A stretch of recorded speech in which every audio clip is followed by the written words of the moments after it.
नमस्कार फ्रेंड, जय Jagannath. Welcome back to my channel friends. आज आसंतु आलोचना करिबा एक नूतन विषय वस्तु उपरे। विषयटी हेउछि केउ ठाकुरंक केतोटी फोटो रखिले घरे अशांति देखा दिए। एहा सह जानंतु आउ किछि अनुचिंता। जीवन को सरस सुंदर सहज करिबा पई किछि नियम पालन करिबा उचित, जहा शास्त्र रे वर्णित अछि। आसंतु जानिबा। एक सकाळु स्नान करिबा परे गोटे तेलर दीप और घियो दीप जालिबा उचित। एहा सह धूपबत्ती लगाई वातावरण सुगंधित करिबा द्वारा मंगलकारी होइथाय। दुई ठाकुर घरे प्रथमे गणेशंक पूजा करिबा उचित और तांकु स्नान कराइबा परे वस्त्र अक्षत धूप जलाई पूजा करिले मंगलकारी होइथाय। तिनी गणेशंक परे नारायणंकु पूजा करिबा कल्याणकारी होइथाय। नारायणंक परे महादेवंकु पुष्प अक्षत चंदन धूप देई ध्यान करिबा उचित। चारि एहा परे माता दुर्गा सूर्य देवंकु पूजा करिबा उचित। एही सबु कार्य संपन्न परे मिठा फल जल अर्पण करिबा उचित। तापरे पंचदेवंकु आरती करिले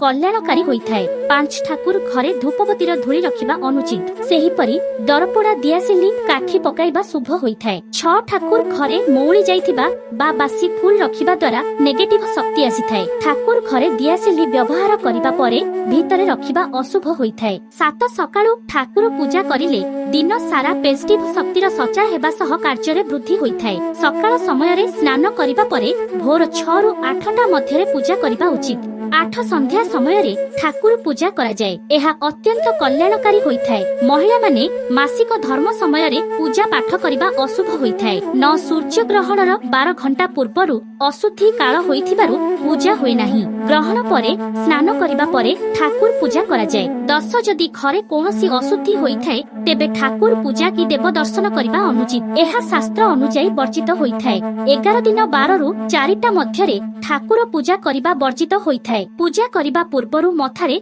तिलक धारण करिले शुभ हेबा सह कल्याणकारी होइथाय। 12 पूजा समय रे पूर्वकु मुख करी बसिबा परे निजर बाम पटे धूप घंटी एवं डाहाण पटे पूजा सामग्री शंख जलपात्र रखिबा द्वारा शुभप्रद होइथाय। 13 घरे 2टी शिवलिंग 3टी गणेशंक मूर्ति 2टी सूर्यदेवंक फोटो 3टी देवी मूर्ति और 2टी शालग्राम रखिबा अनुचित। एहा द्वारा गृह रे अशांति देखा दिए।